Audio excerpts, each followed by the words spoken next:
Presidente Bukele crea fideicomiso de 600 millones de dólares para las MIPES.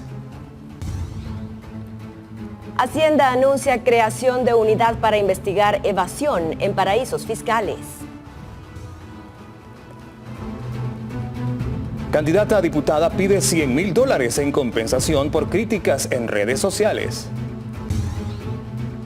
Aumenta pobreza en Costa Rica por pandemia del COVID-19.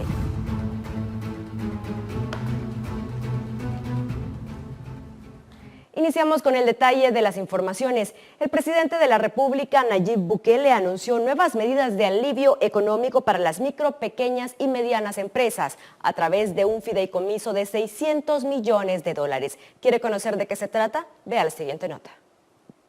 Desde el mes de julio, la Asamblea Legislativa mantiene entrampado un fideicomiso por 600 millones de dólares destinados para la recuperación económica de las micro, pequeñas y medianas empresas, uno de los sectores más afectados por la pandemia del COVID-19.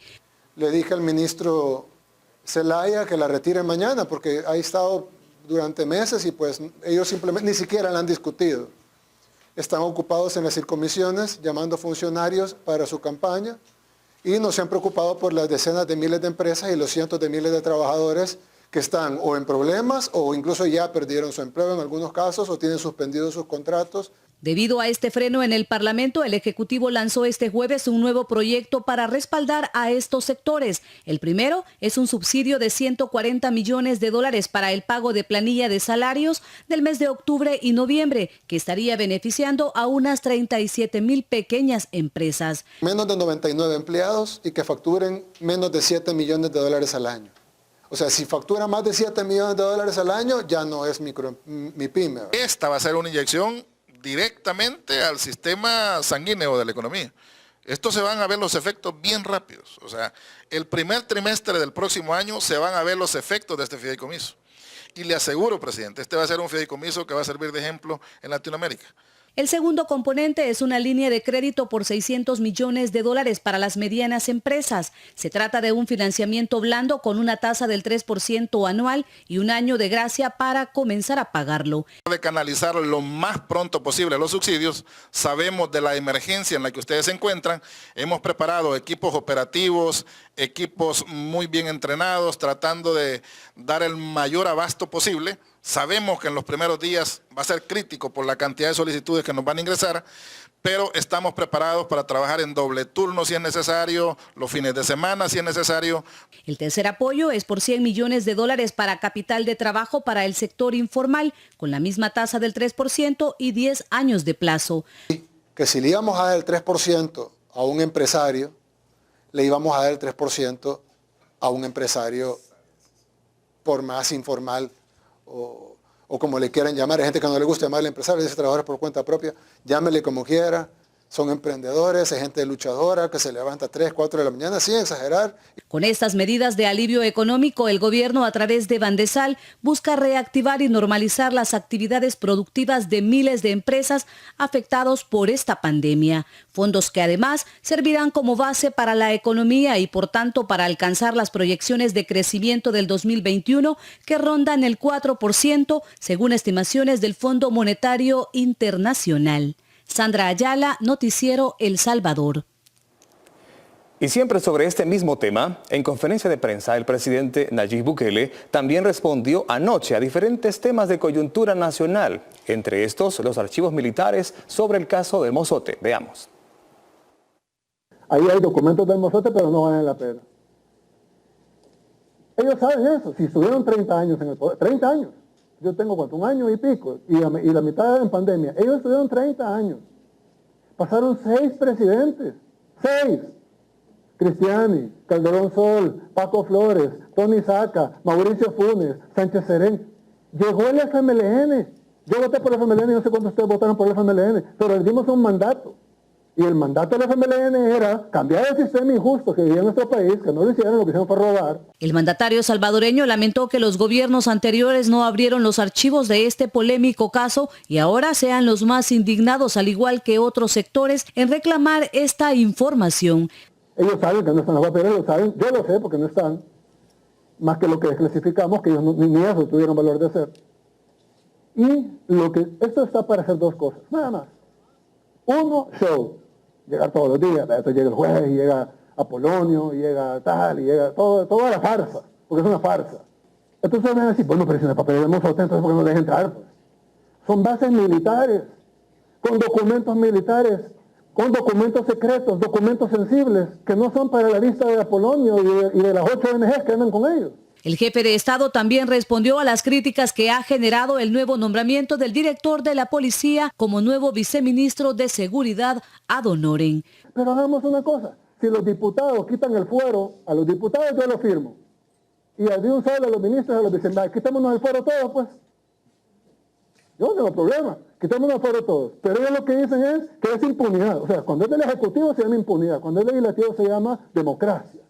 Por otra parte, reiteró el compromiso del Ejecutivo de seguir trabajando en buscar alternativas para los miles de compatriotas amparados al programa de trabajo temporal en Estados Unidos. Vamos a luchar para conseguir, obviamente, un estatus permanente como ellos quieren, pero si no logramos un estatus permanente, así como ningún gobierno lo ha logrado en los últimos 5, incluyéndonos, por lo menos vamos a conseguir otra ampliación de algún tipo de estatus temporal, llámese el TPS o que le pongan otro nombre. Pese a que este beneficio se perdió en la administración del expresidente Salvador Sánchez Serén, el Ejecutivo sigue trabajando de la mano con este socio estratégico. Sandra Ayala, Noticiero El Salvador.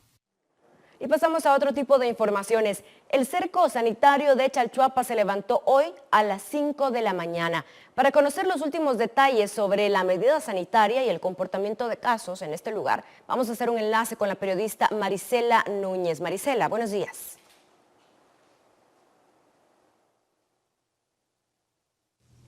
Muy buenos días. Efectivamente nos hemos trasladado hasta el municipio de Chalchuapa en Santa Ana, donde hace 3 días se estableció un cordón sanitario. Cordón sanitario que ha sido levantado este día a las 5 de la mañana. Justo nosotros le presentaremos algunas imágenes de los elementos militares. Cuando levantaban la formación, estos elementos militares mantuvieron presencia en 26 puntos del municipio.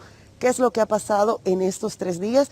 Bueno, inicialmente este cordón sanitario se estableció debido a 110 casos confirmados de COVID-19 por las autoridades de salud en este punto. A causa de eso, además, las autoridades implementaron el cordón sanitario y establecieron una serie de medidas. Entre ellas se ha entregado alimentos a la población salvadoreña que habita en Chalchuapa. A estas personas, estas entregas del paquete de alimentos continuará en las próximas horas. Sin embargo, el cordón sanitario ya ha sido levantado de manera definitiva. Se mantendrá presencia de la Policía Nacional Civil. Durante estos días también las autoridades han realizado un rastreo casa por casa en todo el municipio para detectar posibles casos de COVID-19. Las autoridades de salud han mantenido presencia, pero además se han instalado las cabinas de contención epidemiológica para poder detectar más posibles casos y frenar la propagación. En las últimas horas de este jueves, el presidente de la República dio a conocer que solamente 55 casos han sido confirmados en este punto. Por ello, el cordón sanitario ha sido levantado desde las 5 de la mañana. Poco a poco la reactivación en el Chalchuapa continúa. Las personas están saliendo de a poco de sus viviendas, pero hay que recordar que este es una alerta para la población salvadoreña para que nos mantengamos al pendientes y reduzcamos la posibilidad de contagios. Cuando se estableció este cordón sanitario en Chalchuapa, también las autoridades detectaron algunos lugares donde se establecieron alertas sanitarias. Entre ellas se encuentra Santa Ana, San Sebastián Salitrillo y El Porvenir. Nosotros desde acá, desde Chalchuapa, retornamos la señal a los estudios. Por supuesto, estaremos realizando un nuevo enlace más adelante. Buenos días. Buenos días para ti también, Marisela. Estaremos pendientes de qué continúa ocurriendo en Chalchuapa. Y seguimos dando cobertura a este tema. Ayer cerró con 204 nuevos casos de COVID-19, según informó el presidente Nayib Bukele a través de su cuenta de Twitter. De 3.438 pruebas realizadas, se detectaron 204 nuevos contagios, de los cuales 20 son nexos epidemiológicos y 184 fueron por búsquedas. También 4 personas perdieron la vida a causa de la enfermedad, mientras que otros 231 recibieron el alta médica. Otras 2.907 personas permanecen en observación como casos sospechosos de COVID-19. Las sobremuestras incluyen los test realizados en Chalchuapa, Santa Ana. Ahí, señala el mandatario, la situación se mantiene controlada y por eso ordenó levantar el cerco sanitario hoy a las 5 de la mañana. El presidente reiteró a la población no bajar la guardia y cumplir con las medidas de bioseguridad para reducir las probabilidades de los contagios. Y en otros temas, recientemente la Asamblea Legislativa aprobó con rapidez un decreto que protege a los transportistas cuando estos no cumplan con las disposiciones de ley, como prestar sus servicios con regularidad. Y a juicio del ministro de Obras Públicas y de Transporte, la intención de los diputados era forzar un incremento en el pasaje o el subsidio. Veto, palabra que sacudió a transportistas y diputados este jueves. El presidente de la República vetó las disposiciones transitorias sobre la concesión del transporte colectivo de pasajeros, que fue aprobada en la Asamblea Legislativa. Con ese decreto, los transportistas tenían vía libre para aumentar tarifas, entre otros excesos. El presidente de la República, Nayib Bukele, vetó este adefesio jurídico que querían aprobar los diputados, donde ellos argumentaban que le iban a dar seguridad jurídica a los transportistas. Una decisión que no incluyó la opinión del gobierno, contrario a la ley que norma el subsidio al transporte público que ha costado más de 460 millones de dólares al Estado en los últimos 10 años, en la que los diputados se apartan de la discusión y llaman a los transportistas a ponerse de acuerdo con el Ejecutivo. Muchas veces los diputados de la Asamblea Legislativa nos han dicho que tenemos que ponernos de acuerdo con los empresarios del transporte colectivo con todos los temas que tienen que ver con el transporte. Pero nos parece raro que en este caso de este decreto legislativo, ahí no dijeron que el gobierno se tenía que poner de acuerdo con los empresarios. Ahí no nos preguntaron, no le preguntaron al gobierno, no le preguntaron a nadie. Aprobar las disposiciones transitorias sobre la concesión del transporte público en periodo preelectoral busca presionar al gobierno, dijo Rodríguez. Y muchos de los diputados ni tan siquiera consensuaron el tema, solo lo sometieron a votación y aprobaron blindar a los empresarios del transporte colectivo por 6 meses, hasta el mes de marzo, para que pudieran, me imagino yo, estar tranquilos hasta después de las elecciones, para que pudieran presionar al gobierno. La postura del Ejecutivo se mantiene en el no incremento a las tarifas y exigir la mejora del servicio, y piden a la Asamblea Legislativa aprobar una ley responsable que beneficie a la población usuaria del transporte colectivo. Y nos fuimos a hacer un sondeo. La ciudadanía también dio su punto de vista sobre las unidades del transporte público, sobre si están cumpliendo a cabalidad con las medidas de bioseguridad. Veamos. En la última semana han aumentado las denuncias de la ciudadanía sobre la falta de medidas de bioseguridad en el transporte colectivo, también por el incremento al pasaje de buses en la ruta 101A y 101B, además del desvío de rutas de microbuses. Los ciudadanos señalan que el incumplimiento de las medidas de bioseguridad van desde el motorista hasta algunos usuarios. Por ejemplo, en la zona de Apopa, pues no se están cumpliendo, ¿verdad? De hecho, los microbuses vienen bien llenos y se sube gente sin mascarilla, no hay alcohol gel, o sea, definitivamente no se están cumpliendo. Pues fíjese que en todos los que he estado no he visto ni siquiera alcohol gel, en cambio unos conductores ni siquiera traen mascarillas. Algunos motoristas de buses que transitaban en el centro de San Salvador negaban este hecho pese a que el uso de mascarilla es obligatorio y luego de reconocerlo instaban a sus compañeros de ruta a no hacerlo. No, fíjese que yo me la acabo de quitar para limpiarme la cara, ¿verdad? Pero no es que no ande mascarilla, siempre porto mi mascarilla, mi alcohol, mi amonio, todo eso. Sí. ¿Cuál es el llamado que le haría a sus compañeros de otras unidades para que cumplan esta medida que es impuesta propiamente por los empresarios? La verdad que hay que tomar, hay que tomar las medidas, ¿verdad? Porque la verdad que la enfermedad está subiendo y nosotros pues tenemos que dar el ejemplo, ¿verdad? Para que la gente que aborde la unidad pues ande su mascarilla. La ciudadanía también señala que muchas unidades no poseen insumos sanitarios como el alcohol gel o simplemente los dispensadores están dañados. Solo uno he visto que no lo llevaba o que iba vacío. He visto uno que iba vacío y otro que no lo llevaba. Los ciudadanos ven oportuno que se garantice, como es debido, las medidas de bioseguridad para evitar contagios en las unidades del transporte público. Rubidia Gutiérrez, Noticiero El Salvador. Y a propósito de este tema, vamos a hacer un enlace con la periodista Tatiana Funes, quien nos cuenta sobre la verificación de estas medidas de bioseguridad en el transporte colectivo que ha sido impulsada por el Gabinete de Salud. Tatiana, buenos días. Buenos días, Carla, un gusto saludarte. Efectivamente, nos hemos trasladado a uno de los puntos donde se estarán desarrollando estos controles para verificar que se estén cumpliendo las medidas de bioseguridad en el transporte colectivo. Nos encontramos específicamente en la parada conocida como la Ceiba de Guadalupe, sobre la carretera Panamericana. En pantalla usted tiene el dispositivo que se ha desplegado en este sector entre la Policía Nacional Civil y también gestores de tráfico y otras entidades que están colaborando para que se cumplan estas medidas al interior de las unidades. Es importante destacar que ya se ha confirmado un rebrote de contagios de COVID-19 en nuestro país y por eso las autoridades han desplegado estos dispositivos. Uno es en la Ceiba de Guadalupe, el segundo también es en la zona de la Plaza Divino Salvador del Mundo y el tercero en las cercanías de la 49 Avenida Sur. Nosotros nos encontramos a la espera de que se haga presente el titular de salud, Francisco Balaví. También vendrá la comisionada presidencial, Carolina Recinos. Se encuentra también representantes de la Autoridad Marítima Portuaria que están apoyando este dispositivo. Y en breves minutos también tendremos las declaraciones del viceministro de Transporte, Saúl Castelar.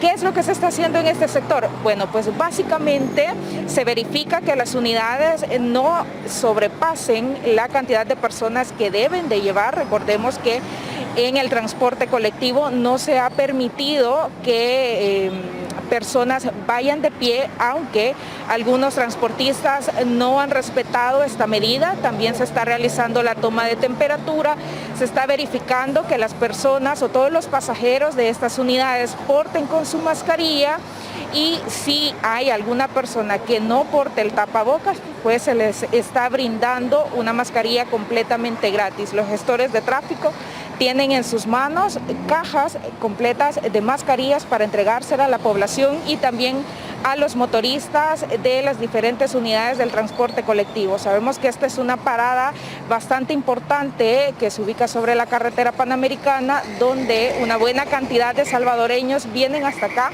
a abordar las unidades del transporte colectivo para trasladarse hacia sus trabajos. Básicamente ese es el trabajo que está desarrollando el BMT, la policía y también la Autoridad Marítima Portuaria, que como les mencionaba está apoyando estas iniciativas de parte del Ejecutivo. No está de más hacerle el llamado a la población para que cumpla con todas las normativas de bioseguridad. Sabemos la importancia que tiene el lavado de manos para prevenir contagios de COVID-19, el distanciamiento social y sobre todo el salir de nuestras viviendas con el tapabocas. Nosotros oportunamente le estaremos trasladando la señal ya cuando tengamos las declaraciones de los funcionarios. Adelante, Carla. Gracias, Tatiana, y justamente veíamos cómo las unidades del transporte colectivo están ahí cumpliendo con las medidas de no dejar subir más pasajeros cuando ya tienen la capacidad permitida. Esperemos que sigan cumpliéndolo no solamente en esa parada de buses, sino en el transcurso del recorrido. Por el bienestar de los salvadoreños hay que cumplir las medidas. Y mientras tanto, El Salvador ha sido incluido en el grupo de países que van a recibir pruebas rápidas para detectar el coronavirus, según informó la Organización Panamericana de la Salud, la OPS. Una parte de este lote de millones de test rápidos que miden los antígenos para detectar el coronavirus serán distribuidos en el país como medida de respuesta a la pandemia. Por ahora, se están realizando estudios piloto en Ecuador, México, Surinam y también en nuestro país, lugares a los que se van a destinar millones de estas pruebas. Y justamente con estas imágenes y esta información nos vamos a una pausa. Regresamos en breve.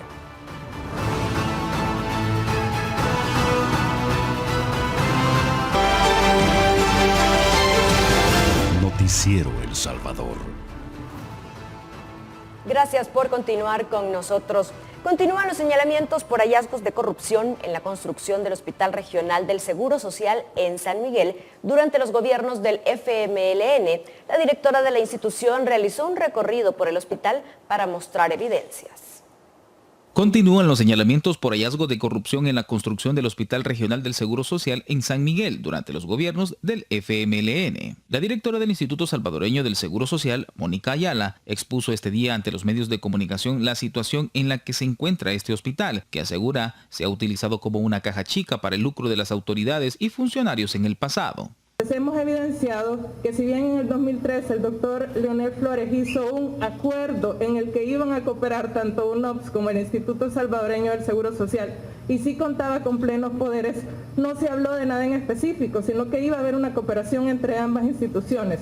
En el 2015 ya se hace un arreglo específico para poder construir el Hospital Regional de San Miguel y este acuerdo complementario cuenta con cláusulas sumamente lesivas, como que todo lo que se derive, gastos directos, indirectos, todo gasto adicional va a ser pagado en su totalidad por el Instituto Salvadoreño del Seguro Social. La directora informó que se ha documentado que el exdirector del Seguro Social, Ricardo Sea, realizó un acuerdo complementario con la Oficina de las Naciones Unidas de Servicios para Proyectos en 2015 que no contaba con plenos poderes para poder realizarse. El artículo 168 de la Constitución de El Salvador menciona que para cada acuerdo con una internacional debe de contar con plenos poderes. ¿Quiénes son los únicos que no necesitan plenos poderes? El presidente de la República y el canciller. Todo funcionario extra los va a necesitar. UNOPS se escuda en que ellos tenían un convenio con el país y que cada funcionario es responsable de lo que hace. Entonces nosotros estamos denunciando que estos funcionarios no velaron por proteger esto. El acuerdo en cuestión debió contar con plenos poderes, según lo establecido en el Manual de Tratados de las Naciones Unidas, la Constitución de la República, el Reglamento Interno del Órgano Ejecutivo y la Convención de Viena sobre el Derecho de los Tratados. Las instalaciones han presentado daños en las losetas del cielo falso, las cuales han caído sobre equipos y escritorios por causa de los aires acondicionados. Sistema completamente cerrado en el cual el personal ni siquiera se le consultó a los operativos que estaban dentro de los hospitales cómo querían sus áreas, sus áreas iban a ser adecuadas o no, cómo estaban diseñadas o no. Un hermetismo completo desde que esto comenzó. Para decirle que nosotros, que somos el Seguro Social, que damos la plata, no podíamos opinar, mire, esto no está bien. Además, los drenajes de duchas y baños que pasan sobre 2 salas de operaciones corren el peligro de desprenderse y dañar las salas de cirugía. Y en este instante trasladamos nuestra señal en vivo y en directo hasta la zona de la Ceiba de Guadalupe, en el sector de la entrada y salida a Santa Tecla, con Tatiana Funes. Ella se encuentra ahí en la verificación de las medidas de bioseguridad en el transporte colectivo. Los funcionarios de este gabinete de gobierno se han desplazado a este punto para hacer las revisiones respectivas. Tatiana, te escuchamos. ¿Dónde viste eso? ¿Dónde viste eso en la cuenta? Buenos días, Héctor. Nos enlazamos nuevamente y ahora ya tenemos acá la presencia del ministro de Salud, Francisco Alaví. En estos momentos va a brindar una conferencia de prensa donde nos va a actualizar los datos acerca de los casos de COVID-19 en nuestro país y sobre este dispositivo. El cumplimiento de los protocolos de bioseguridad, específicamente el cumplimiento durante el abordaje de las unidades del transporte público, hemos mencionado como parte fundamental de que no tengamos esos incrementos en la cantidad de casos, tienen que ver con que los salvadoreños y que todos los sectores de la población pues vamos poniendo nuestro granito de arena al cumplir los protocolos en los diferentes ámbitos en los cuales se puede incrementar ese contacto, en los cuales se puede incrementar esa facilidad del contagio que puede tener esta enfermedad. Desde un inicio hablamos como ciertos sectores o ciertas interacciones en la vida cotidiana de los salvadoreños podría generar pues esa facilidad de la enfermedad de poder afectar a otros salvadoreños al adquirir esta enfermedad, y eso era precisamente el transporte público, ¿verdad? También el hecho de las diferentes actividades que se vienen realizando en base a esta apertura económica que evidentemente es necesario en todas las sociedades a causa de esta enfermedad que ha generado pues también esas deficiencias en la economía de los países. El sector de la apertura de los diferentes centros de recreación, también el punto de la apertura de los diferentes restaurantes, además como otras actividades que constantemente la sociedad viene realizando. Eso nos hace tomar las decisiones y sobre todo verificar que estos protocolos se realicen de la mejor manera. El transporte público tiene la facilidad de la conexión y tiene esa activación de toda economía, más cuando una de las partes fundamental del transporte o el traslado de los salvadoreños es el transporte público, pero también tiene esa facilidad de poner en riesgo cuando existe esa facilidad de contagio ante una enfermedad como lo es el coronavirus. Es por eso que hemos recomendado constantemente el utilizar todas las medidas de prevención, utilizar todos los protocolos, el lavado de manos constante con agua y con jabón, utilizar la mascarilla, evitar tocarse la cara, la boca, los ojos, la nariz. Pero parte importante de esto es que no se bajen las medidas, que no se pierda el cumplimiento de los protocolos. Observábamos en los últimos días pues, un incremento, conglomerados en todo el territorio, además de incremento en la cantidad de casos en zonas específicas del país, como lo observamos recientemente en la parte del occidente de nuestro territorio, y en ese sentido debemos continuar con el cumplimiento de las medidas y no relajar esas medidas. Hemos visto también cómo las unidades del transporte público en los últimos días pues, se ha incrementado esa cantidad de pasajeros que abordan las unidades, y pues esto facilita con mucho mayor cantidad el contagio, y no debemos realizar estas acciones que vayan a poner en facilidad la transmisión de la enfermedad y por supuesto con facilidad mayor complicación a la población salvadoreña. Le pedimos nuevamente a todos los salvadoreños.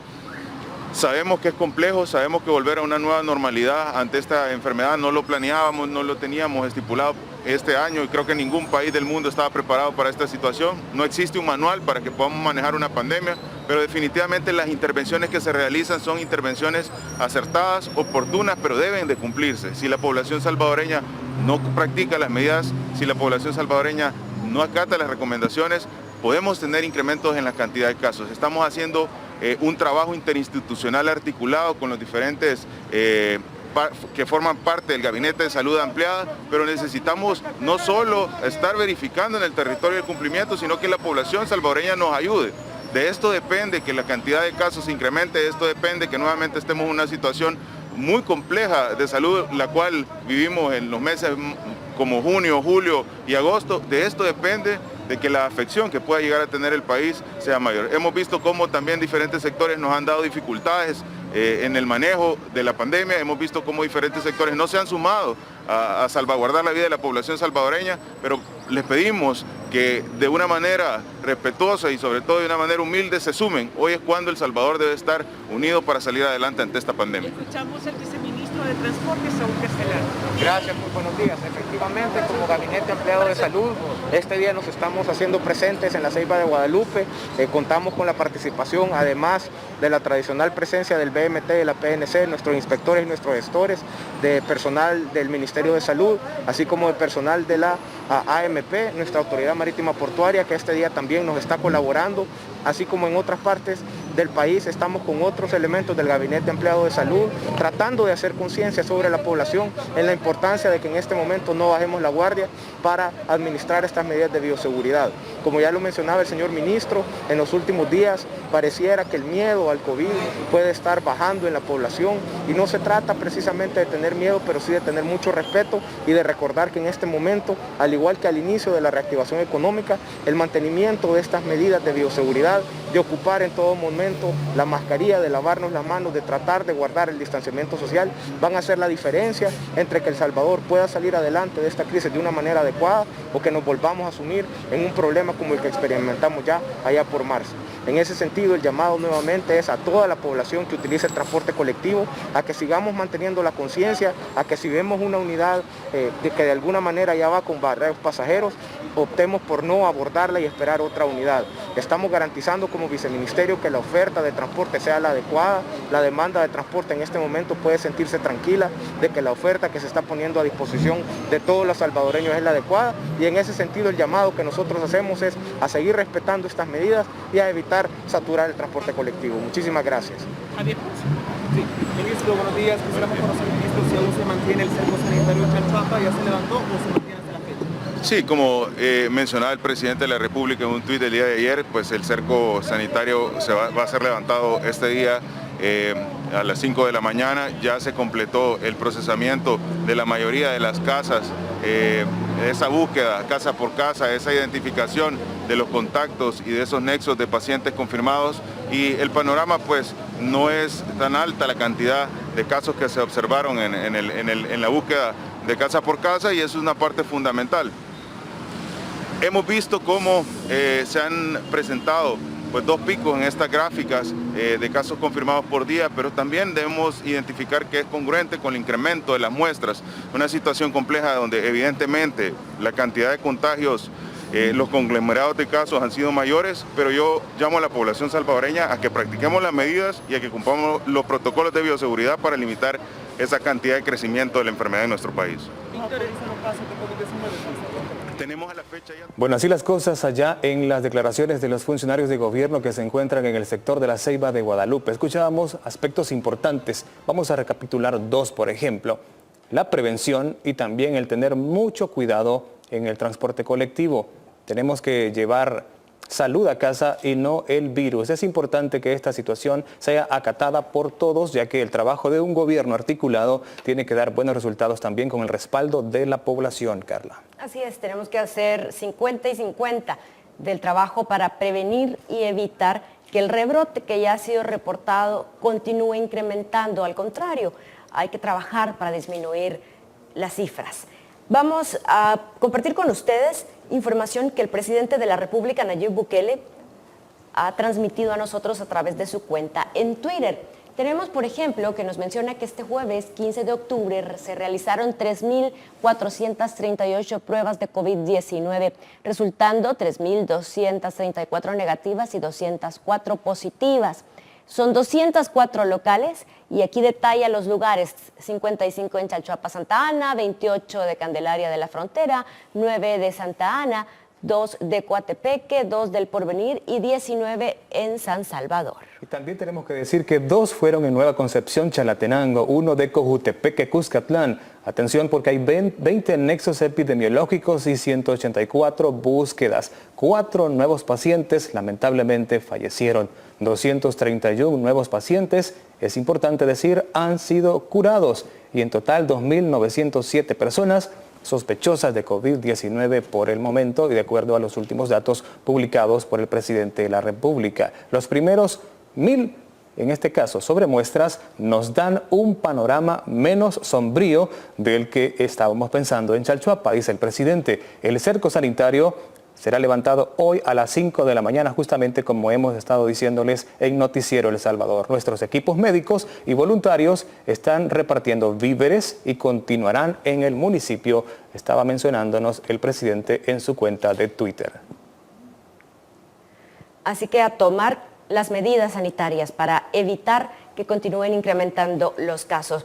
Vamos a pasar a más información, Héctor. Justamente, el nuevo comisionado del agua, Frederick Benítez, tendrá como tarea garantizar el vital líquido a las nuevas generaciones. Ha sido designado por el Ejecutivo para liderar un macroproyecto. Es garantizar el agua para las futuras generaciones, el recurso hídrico, no el grifo. Eso lo hace ANDA. Garantizar el agua para las futuras generaciones, el recurso hídrico. Entonces, muchos medioambientalistas hablan de eso, pero a la hora cuando el gobierno hace algo lo critica. Y el proyecto específico principal, inicial, que le he dado al Imperial Río León, que no es un proyecto pequeño. Y en la última plenaria, los diputados aprobaron reformas a la Constitución para reconocer el agua como un derecho humano.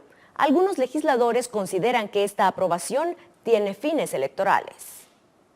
Con los votos de 78 diputados, la Asamblea Legislativa aprobó este jueves reformar los artículos 2 y 69 de la Constitución de la República para reconocer el derecho humano al agua y el agua como un bien público. Entonces hoy ese derecho, que obviamente queda reflejado en la Carta Magna, ya es un derecho el cual tú tienes que exigir. Porque nadie puede vivir sin agua.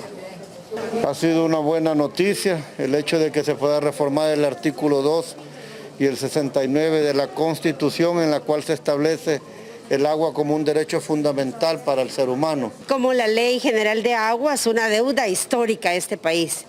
Con esta reforma constitucional nosotros estamos dando los primeros pasos de lo que puede ser en un momento también la Ley General de Agua. Bueno, lo que significa es un avance sustancial. Nosotros éramos el único país de América Latina que no tenía en su constitución el reconocimiento del derecho al agua y al saneamiento.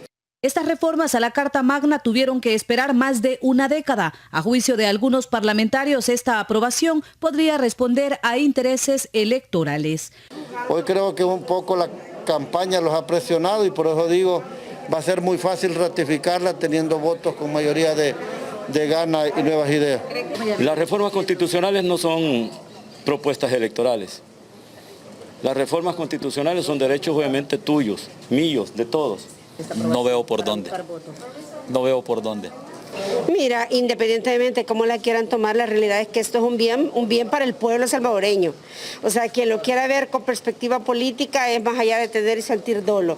Para el diputado Juan José Martel, esta aprobación debe interpretarse como un triunfo parcial debido a que estas reformas deben ser ratificadas por la siguiente legislatura. Primero, lo que se ha hecho es aprobarla, falta ratificarla. Y ya han habido casos de importantes reformas del agua que se han aprobado con grandes discursos, con demostraciones de apoyo a la ciudadanía, pero que en la siguiente legislatura no se han ratificado. Me llama la atención que esto se esté dando a menos de 140 días del próximo evento electoral.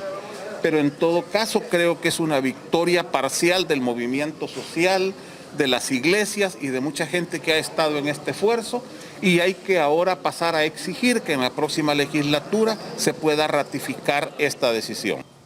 Las reformas aprobadas en la plenaria de este jueves deberán ser ratificadas por la próxima legislatura y necesitarán mayoría calificada. Sandra Ayala, Noticiero El Salvador. Y hablando de agua, cada 15 de octubre se celebra el Día Mundial de Lavado de Manos. Sin duda, una práctica que nos inculcan nuestros padres desde que estamos pequeños y que con la pandemia del COVID-19 hemos tenido que reforzar. Doña Marta Chávez, de 60 años, es una comerciante de frutas y verduras del mercado de Santa Tecla que constantemente practica el hábito de lavado de manos para garantizar la salud de su familia y clientes. Excelente, porque los de allí hay muchos que los evitamos de muchas cosas que los vienen para el cuerpo. En medio de esta pandemia asegura que esta práctica le garantiza o disminuye el riesgo de contagiarse de COVID-19. Sí, muy importante porque verdad es lo que estamos ahora en este tiempo, estar cada momento lavándolos, las manitas aquí, vendemos y decimos a lavarlos y así estamos. Ella recuerda que durante su infancia aprendió este hábito y trata de que sus hijos y nietos también lo pongan en práctica como es debido. A todos, sí. Hola, hija. Sí, a todos. Don Gilberto Cabrera, quien también se dedica a comerciar frutas, asegura que le gusta mantener sus manos limpias debido a que constantemente toca dinero. Él toma a bien esta práctica de higiene. Claro que es muy necesario tener ese hábito, crearse ese hábito, pues vaya de que pues es la única forma como uno puede evitar. ¿Por lo menos cuántas veces hace esta práctica en el día? Bueno, yo cada vez casi que lo hago muy a menudo, muchas veces, pues sí, porque me gusta estar con las manos limpias. Ambos comerciantes envían un mensaje de concientización a la población a tomar las medidas de higiene necesarias para proteger a su familia de la pandemia. Rubidia Gutiérrez, Noticiero El Salvador. Y en otros temas, continúan los trabajos de construcción de los módulos habitacionales en la comunidad del Espino, en San Salvador. Cerca de 64 familias, con el apoyo de organismos internacionales y privados de libertad en fase de confianza, reanudaron los trabajos de las viviendas. Las obras en la comunidad del Espino, en el antiguo Cuscatlán, se iniciaron hace un año, pero fueron suspendidas por la emergencia del COVID-19. Las viviendas tendrán un costo que ronda los $9,000 y los habitantes podrán pagarlas a lo largo de 12 años en cuotas entre $40 y $60, con un crédito sin intereses facilitado por el Ministerio de Vivienda. Y 22 familias que fueron afectadas por vientos fuertes huracanados en Chalchuapa, en el cantón Las Cruces, ya están reconstruyendo sus viviendas. Una cuadrilla especializada del Ministerio de Vivienda se encarga de reparar techos y paredes de las familias afectadas. También se han realizado obras de protección de riesgo en la calle Antigua Panchimalco, Caserío Atitlán, donde las lluvias de los últimos días afectaron a 4 familias y también a la iglesia de la zona.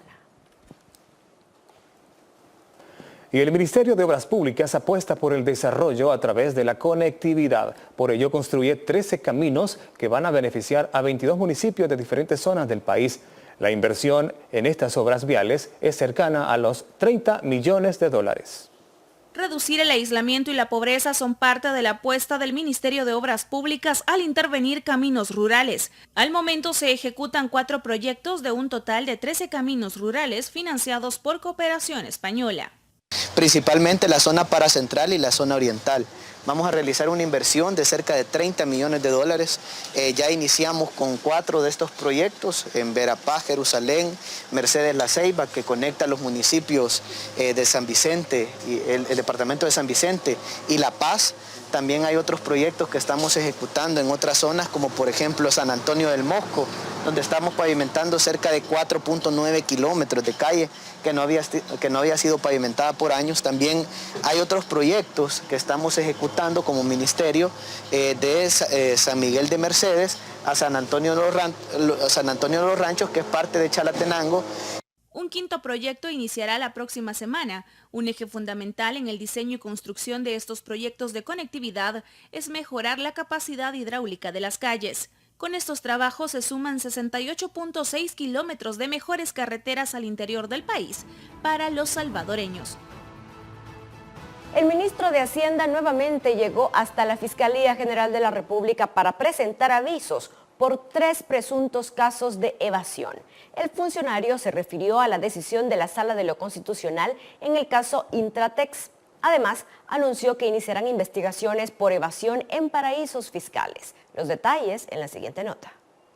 Las sentencias de la Sala de lo Constitucional se cumplen, así lo dijo el ministro de Hacienda Alejandro Zelaya, que detalló pese a la resolución en el caso Intratex, el país seguirá luchando contra la evasión. Nos parece muy extraño que se falle tan rápido y que además se le corten pues las facultades que tiene y las obligaciones que tiene la administración tributaria. Nosotros somos respetuosos de la ley y no vamos a cometer ninguna ilegalidad. Así que, si bien es cierto, respetamos y acatamos la resolución, vamos a continuar combatiendo la evasión, venga de donde venga. A través de la Dirección de Impuestos Internos, este jueves se presentaron 3 nuevos avisos, uno contra una municipalidad en el oriente del país, otro contra una persona natural y un tercero contra una empresa que habría evadido 5.6 millones de dólares en un año. La suma ascendía hasta alrededor de 18.6 millones, de lo cual se le ha tasado se le ha presuntamente tasado, que es el aviso que venimos a dar, de alrededor de 5.5 millones. Decir que la operación de los casi 17 millones que estamos hablando del pasivo no documentado se realizó a través de una operación que la dirección considera que fue una operación ficticia con una entidad no domiciliada. El ministro de Hacienda también citó las recomendaciones del Fondo Monetario Internacional en las que se refiere a la recuperación de los países en el marco de la pandemia. Y todos coinciden que América Latina no se va a recuperar de la crisis sin una política fuerte de combate a la evasión. El Salvador es un ejemplo de ello. El Salvador es un ejemplo de lo que se puede lograr si de verdad tomamos en serio nuestro trabajo y realmente tenemos aprecio por nuestro pueblo y queremos recuperar esos fondos evadidos. El titular de Hacienda también anunció la entrada en funcionamiento de una unidad que luchará contra la evasión proveniente de paraísos fiscales, ya que asegura hay múltiples operaciones en el país, pero estas simplemente deben estar bien documentadas. Marisela Núñez, Noticiero El Salvador. Y diferentes grupos parlamentarios van a analizar retomar algunos aspectos del decreto legislativo 661 que establecía las fases de reapertura. La normativa se va a analizar ante el rebrote de contagios del coronavirus en el país. El decreto 661, que contiene la Ley Especial de Emergencia por la pandemia de COVID-19, volverá a ser estudiada 3 semanas después de su entrada en vigor. El tema vuelve luego de que el ministro de Salud, Francisco Alaví, confirmara un rebrote de contagios por la enfermedad. Es importante que esta Asamblea Legislativa nuevamente vuelva a retomar y valorar el debate y el estudio de normativas sanitarias. Hay que recordar que estas últimas semanas, obviamente hemos visto personas que ya no usan mascarillas. Básicamente el contenido de esta ley son 3 aspectos. El primero es las medidas sanitarias, el segundo es el reconocimiento legal de que hay una emergencia producto del COVID-19 y el tercero es la prohibición de cierres. Nosotros no creemos de que deba de cerrarse totalmente el país como se hizo en la primera ola. En el caso de una nueva ola, la oposición quiere evitar nuevas cuarentenas estrictas, pero sí focalizadas, aunque critican las medidas ejecutadas por el gobierno. Porque lo que hemos visto en Chalchuapa y en otras poblaciones es una cantidad de efectivos militares y policías en donde le prohíben a la gente que salga de su casa. Es decir, eso no es un cerco sanitario, ese es un cerco militar. Eso es un régimen de excepción focalizado. Yo no le veo el perjuicio. Yo no le veo en ningún momento los contratiempos que se puedan tener. Recordémonos que estas son acciones apegadas a la realidad. La discusión también retoma el pago de fondos FODES. Aducen que servirá para la atención de la pandemia, aunque otros parlamentarios como Juan José Martel, de Cambio Democrático, sostienen que son utilizados para fines electorales. Es imperante y urgente ya que también las alcaldías, los consejos municipales reciban el FODES en el país. Acuérdense que la gran cantidad de acciones preventivas tiene en gran parte los consejos municipales. Los diputados insisten en llamar nuevamente al ministro de Salud y otras entidades involucradas en el manejo de la pandemia para discutir la nueva normativa, argumentando que no podrá ser vetada por el Ejecutivo por mandato de la Sala de lo Constitucional. Tatiana Funes, Noticiero El Salvador. Y cambiamos de tema. El Sistema Educativo Nacional se prepara para el cierre del año lectivo 2020, lo que implica la evaluación de aprendizajes, así como la preparación anticipada e integral para un eventual retorno presencial. La ministra de Educación aseguró durante la entrevista de Noticiero El Salvador que este 2020 la enseñanza se ha adaptado a las circunstancias de los alumnos durante la pandemia. Por ser un año atípico y debido a que se acerca el cierre de año escolar, se ha planteado una modalidad de evaluación de los aprendizajes que será distinta. ¿Cómo lo vamos a hacer? Vamos a evaluar la presencialidad del primer trimestre y el segundo y tercer trimestre se van a evaluar en base a la cantidad de guías que los alumnos sean capaces de presentar, llevando un mínimo de 4 guías por asignatura y por trimestre para tener la nota mínima. Aquellos alumnos que necesitan o que quieren sacar mejor nota pueden presentar más de 4 guías por asignatura. Agrega que los docentes ya tienen un instructivo para poder asignar una nota de las guías entregadas. Sin embargo, hay otra oportunidad para quien por algún motivo no pueda entregarlas. Aquellos alumnos que por A o B razón no pudieron presentar nada, van a ser evaluados en el primer trimestre, van a ser matriculados provisionalmente en el grado inmediato superior, mientras son evaluados para ver si realmente pueden pasar o no al grado inmediato superior.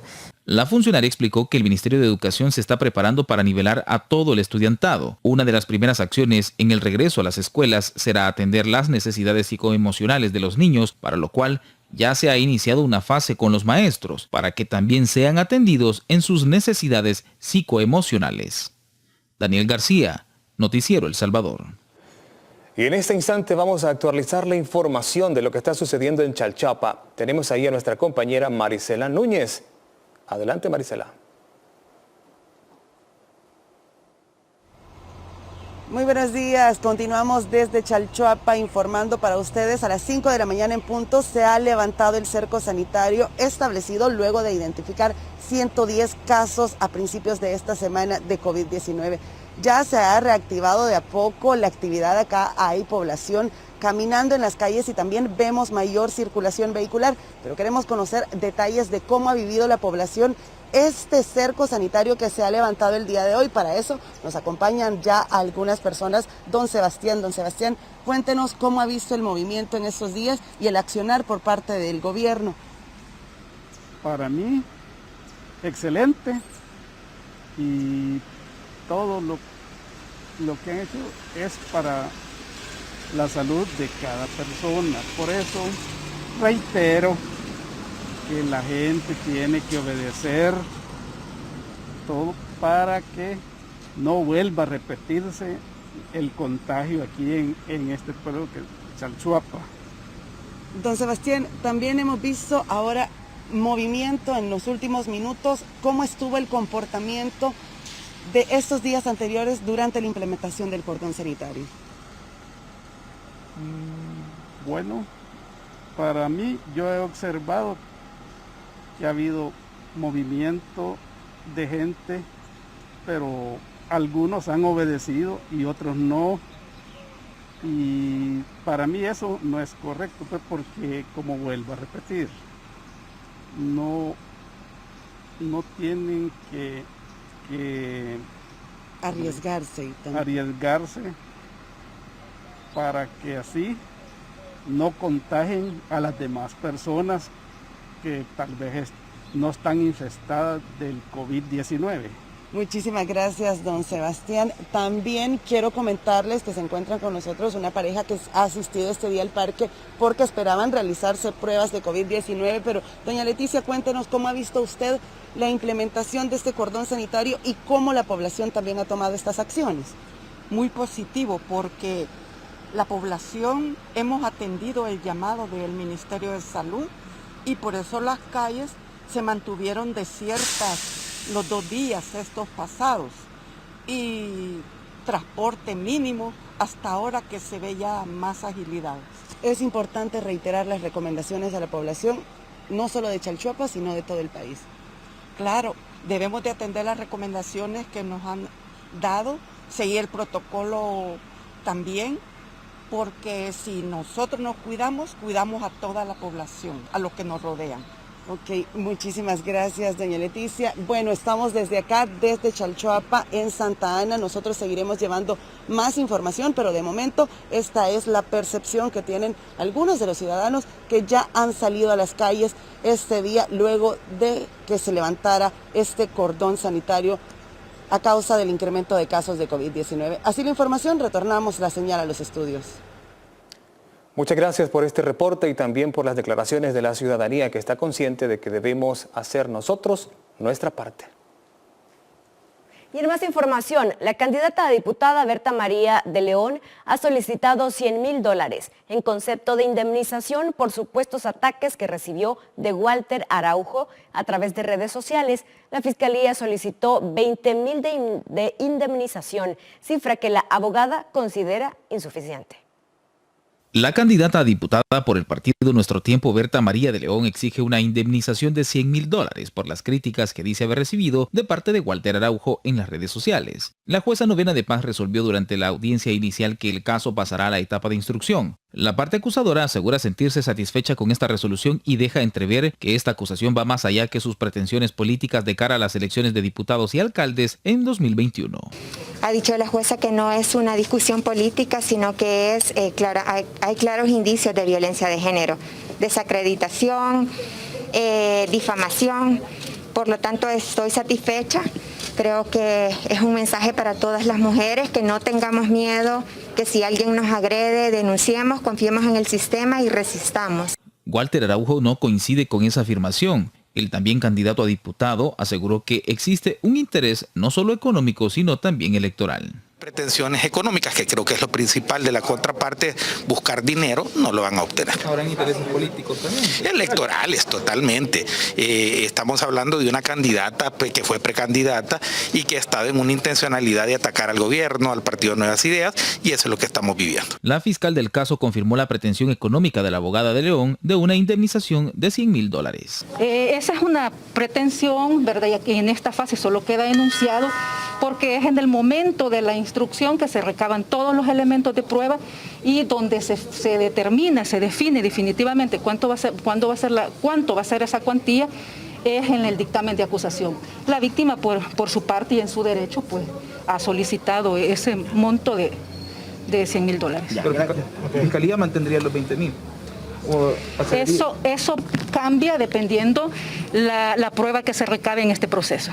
El caso pasa a instrucción en el juzgado especializado para una vida libre de violencia contra las mujeres. Además, se mantienen las medidas de protección decretadas en la jurisdicción especializada, como la prohibición de establecer comunicación con la demandante. Además, no puede hacer ninguna publicación dirigida hacia ella que pudiera ser considerada como violenta, de lo contrario incurriría en el delito de desobediencia.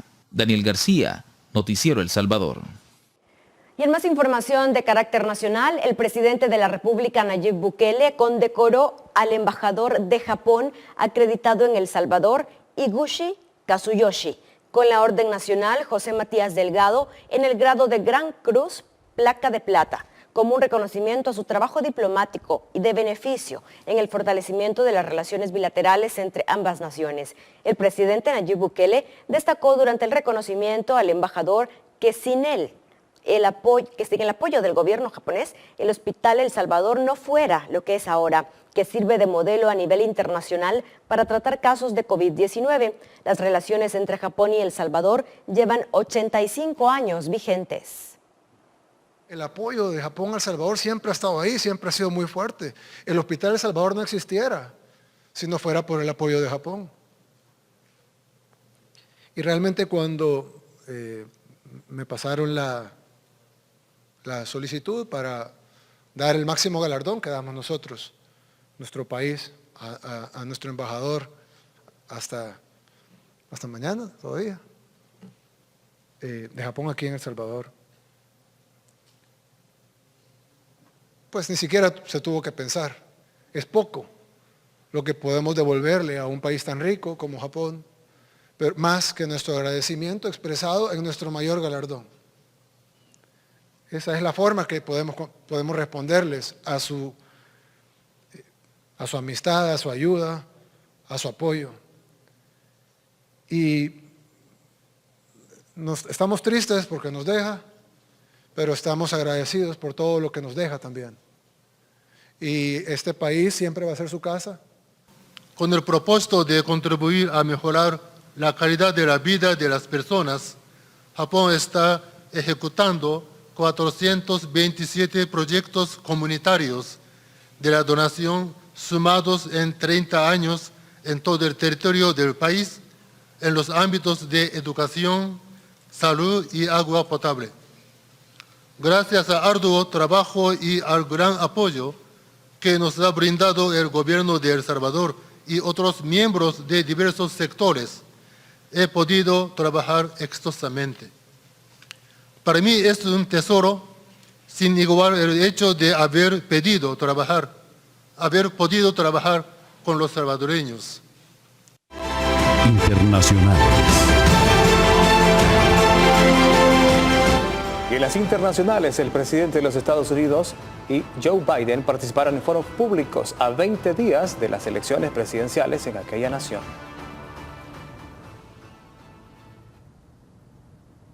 El presidente Donald Trump y el candidato demócrata Joe Biden participaron en foros públicos televisados el jueves, eventos que se dieron por separado ante la cancelación del segundo debate presidencial. Trump, desde el Museo de Arte Pérez en Miami, a través de la cadena NBC, defendió su gestión de la pandemia y dijo que la cura no puede ser peor que el problema.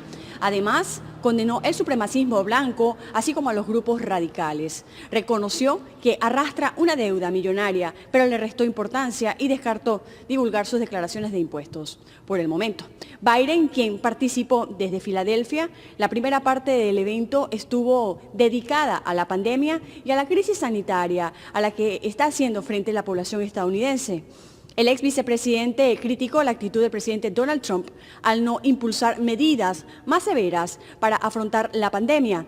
A su juicio, el mandatario estadounidense debe predicar con el ejemplo, llevando una mascarilla como medida de prevención y así crear conciencia entre la población.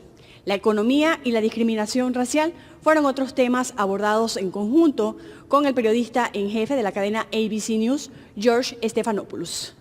Desde Washington, con la agenda informativa, les informó Sofía Pisani, Voz de América. Y nos vamos hasta Costa Rica, donde se registró un aumento de la pobreza debido al impacto de la pandemia de COVID-19 en la economía de ese país. El último balance indica que el índice de pobreza subió 5,2 puntos porcentuales desde el año pasado y alcanzó el 26% de los hogares, con mayor énfasis en el área urbana. Este es el nivel más alto en casi 3 décadas y coincide con el incremento del desempleo que pasó del 12% en marzo, cuando se detectaron los primeros casos de la enfermedad, a un 23% entre junio y agosto. De acuerdo con la CEPAL, 223,000 costarricenses más se sumaron a esta condición al cierre del 2020 por el desempleo y la reducción de ingresos. Y se acabó el tiempo del Noticiero El Salvador.